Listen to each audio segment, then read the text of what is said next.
የአብዱልቃድር እንስሳት መኖ ማቀናበሪያ ምርት ሆነ ሱፐር አንደኛ ዶሮ እንቁላል ጣይ ዶሮ መኖ መጠቀም ከጀመርክ ቆይቻለሁ ብለሃል። እስኪ እንዴት ነው በመኖ ያለ ሀሴት ምንድነው? መኖ ላይ ከሱ በፊት ሌላ መኖዎችን ይጠቀም ነበርና በስም ደረጃ የሚታወቁ መኖዎች አሉና እነሱንም ተጠቅሜ ያለው ከዛ በኋላ ነው። አብዱልቃድር መኖ ከመጣ በኋላ እስቲ ቼክ ላድርግ ብዬ ለ74 ዶሮ ነበረ በተለይ ኬጅ ውስጥ በአንድ ደረጃ ማለት ነው እና ለነሱ ሰጥቼ ቼክ አሪፍ ሆኖ ተገኘ ማለት ነው። የኛው እንደምታዩት በኬስ ሲስተም ስለሆነ የመኖ ጥራት ለመለያት በጣም ቀላል ነው እና ለሁሉም መስጣት ጀመርኩኝ ማለት ነው። ጥራት የምታውቀው ዶሮዋ ነችና መጀመሪያ ዞር እንደዛ ነው ያደረገነው። በጣም አሪፍ ነው። በጥራት ደረጃ አሪፍ ሆኖ ነው ያገኘሁትና ያው እኛም ደግሞ የሚሻለውን ነገር ነው የምንፈልገው እና አሁን አሪፍ እየተጠቀመን እንገኛለን። በጣም አሪፍ ነው።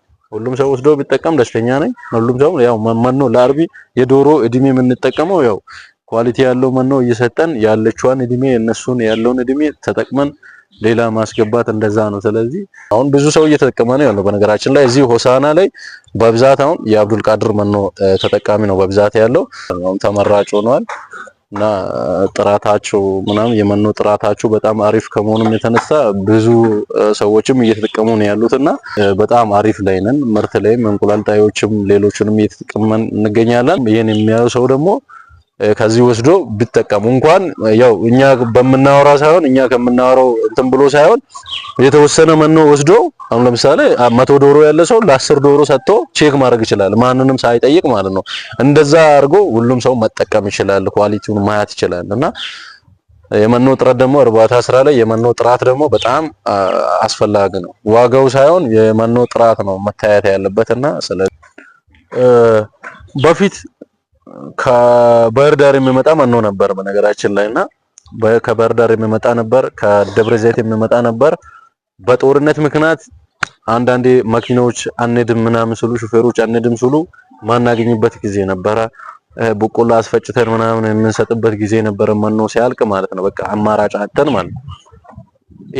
ይሄ ድርጅት አሪፍ ኳሊቲ ይዞ ወደ እኛ ሲቀርብ ደግሞ ለኛ እኛ በፈለገነው ሰዓት አሁን ለምሳሌ ሙሉ በፌሰር እያስመጣን በሆነ ምክንያት ወይንም መኪና በሆነ ምክንያት ቢቆይ የሆነ ችግር ቢያጋጥመን የህዝብ መኪና አለ ወደዚህ የሚመጣ ማለት ነው። 1 ኩንታል ሆነ 5 ኩንታል ሆነ በፈለገነው መጠን ደግሞ ማግኘት እንችላለን ማለት ነው። እኛ በዛ ሰዓት በቃ አንድ ቀን በቆሎ ሰተን ሁለተኛ ቀን ያንን ትክክለኛ መኖ ብናገኝ ራሱ ያቺ የአንድ ቀን ሰተት ብዙ ዋጋ ታስከፍለናለች እኛን ማለት ለዛ ይሄንን መኖ ደግሞ እኛ በቅርበት ማግኘታችን በጣም ደስ ብሎናል። እዚህ በሐላባ አካባቢ መሆን በቃ እኛ ቤት እንዳለ ነው የምንቆጥረው ማለት ነው። ደውለን አየር ላይ ይመጣል። አሁን አዝዤ እስከ 6 ሰዓት እስከ 7 ሰዓትም መድረስ ይችላሉ ማለት ነው ቅርብም ስለሆነ። ስለዚህ ሆሳና አካባቢ አሁን በጣም እኛን ጠቅሞናል እዚህ ሐላባ መሆኑ ማለት ነው። በጣም ጥሩ። እንደው አቅርቦትን በተመለከተ መቆራረጥ ነገር አለው? ይሄን መኖ ከጀመርኩኝ ወዲህ ያጋጥሞኛል 2 ቀን 3 ቀን ስቀር እንደዚህ ያልቆብናል ምናምን እንላለን። እነሱም ደግሞ ወዲያ ይልኩልናል ማለት ነው። አመሰግናለሁ። በመጨረሻ ያው ምናልባት አንተ የምትልን ነገር ለኛ ግብአት ነውና በመጨረሻ በስቷል ቀንሱ አምሳል ጨምሩ የምትል ነገር ከአቅርቦት ጋርም ተያይዞ ያጋጠመ ነገር ካለ እሱን ነገር ፕሊዝ። መኖ አምራቾች ደግሞ እኛ ላይም ያው አገር አቀፍ ስለሆነ እሱን ምንም ማለት አትችልም። ለምሳሌ መኖ አምራች ከራሱ ማሳ የሚያመጣ ነገር ስላልሆነ መንግስትም መስራት ያለበት ግብአቶች ጥራጥሬ እቃዎች ላይ ምናምን ነገር እሱ ሲጨምር ነው መኖ አምራቾችም እኛ ላይ የሚጨምሩት ማለት ነው። ስለስር ጀምሮ መንግስትም ቢያይልን እንደዛ አይነት ነገር ካልሆነ በስተቀር እየተናበበን ነው እየሰራን ያለው። ደስ የሚለው ነገር መኖ አምራች ጋርና በአርቢዎች መካከል ያለው ግንኙነት አሪፍ ነው። በዚህ ሰዓት እንደዚህ እየተናበበን ነው እየሰራን ያለው።